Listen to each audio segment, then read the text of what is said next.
ప్రాచీన కాలంలో ప్రపంచం పాపంతో నిండిపోయింది. మనుషుల హృదయాలు దుష్టతతో నిండిపోయి దేవుని మార్గాలను మర్చిపోయారు. అయితే ఆ ప్రపంచంలో ఒక న్యాయమైన వ్యక్తి ఉన్నాడు. అతనే నోవాహు. నోవాహు నిస్సహాయతగా కాకుండా ధర్మపదంలో నడిచేవాడు.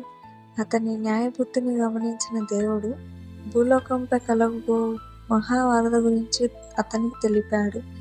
నోవాహు, ఒక గొప్ప ప్రళయం రాబోతుంది. కానీ నువ్వు నీ కుటుంబంతో పాటు ఎవరైతే నీ మాట వింటారో వారు రక్షణ పొందాలని నేను కోరుకుంటున్నాను. అందుకే నువ్వు ఒక పెద్ద నావను కట్టాలి అని దేవుడు ఆజ్ఞాపించాడు. దేవుని ఆజ్ఞ ప్రకారం నోవాహు ఒక భారీ నావను కట్టడం ప్రారంభించాడు. అది 3 అంతస్తులుగా, భూభాగం అంత పెద్దదిగా ఉండాలి. ప్రజలు అతన్ని చూసి నవ్వుకున్నారు. నోవాహు, ఆకాశంలో మేఘం కూడా లేదు, నువ్వేమిటి మూర్ఖుల్లా ఓడ కడుతున్నావు అని ఎగతాళి చేసేవారు. కానీ నోవాహు మాత్రం దేవుని మాటని నమ్మి పనిని కొనసాగించాడు.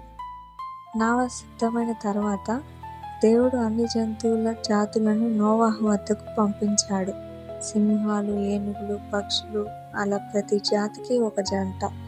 నోవాహు తన కుటుంబంతో పాటు నావలోకి ప్రవేశించాడు.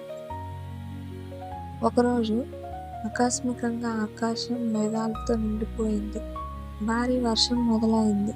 నదులు, సరస్సులు పొంగిపొర్లాయి. భూమి అంతా నీటితో నిండిపోయింది. ప్రజలు ప్రళయం నుండి తప్పించుకోవడానికి ప్రయత్నించారు. కానీ చాలా ఆలస్యమైంది. 40 రోజులు 40 రాత్రులు వరద కొనసాగింది. కొన్ని రోజుల తర్వాత వర్షం ఆగిపోయి నీరు క్రమంగా తగ్గసాగింది. నోవాహు ఒక కాకిని పంపాడు, కానీ అది తిరిగి రాలేదు. తరువాత ఓ పావురాన్ని పంపాడు. అది ఒలీవ చెట్టు ఆకును తీసుకువచ్చింది. ఇది నేల బయటపడుతున్న సంకేతం. చివరకు నావ ఆరారత్ పర్వతంపై ఆగింది. నోవాహు తన కుటుంబంతో, జంతువులతో కలిసి భూమిని మళ్లీ జీవంతో నింపాడు. దేవుడు నోవాహుకు ఒక ఇంద్రధనుస్సును చూపించి, ఇకపై నేను మళ్లీ ఇటువంటి విధ్వంసాన్ని చేయను అని ప్రమాణం చేశాడు. దీంట్లో నీతి ఏంటంటే, దేవునిపై నమ్మకం కలిగిన వారు ఎప్పుడూ రక్షించబడతారు. నిరీక్షణ, కృషి మరియు ధైర్యం మనల్ని విజయానికి తీసుకెళ్తాయి.